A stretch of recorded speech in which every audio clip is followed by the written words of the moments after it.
ભાજી બનાવવા માટે મેં અહીંયા સબ્જી લીધેલી છે, શાકભાજી લીધેલા છે. આજે વિડીયો અમે વિચારી રહ્યા છે કે આજે વિડીયો ગુજરાતીમાં રહેશે અને થોડું बच्चे हिंदी પણ બોલીશ.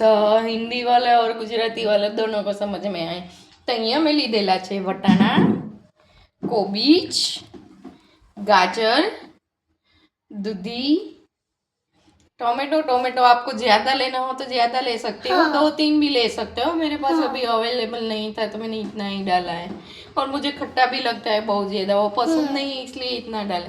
और यहाँ पर मैंने लिया है बटाटा, पोटैटो आते हैं ना, वो लिया है.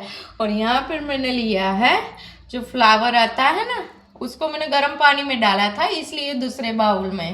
तो ये है फ्लावर. तो हमें इन सबको क्या करना है, पहले બોઇલ એટલે કે બાફી નાખવાનું છે. તો આ બધું જ આપણે પહેલાં બાફી નાખશું. અને અહીંયા જેમ બને એમ વધારે इसमें મેં રીંગણ પણ નાખું છું, પણ આજે મેં નથી લીધું. તમે રીંગણ પણ નાખો હોય તો નાખી શકો છો, એટલે બાળકો બધા જ સબ્જી એક જ રેસીપીમાં ખાઈ શકે.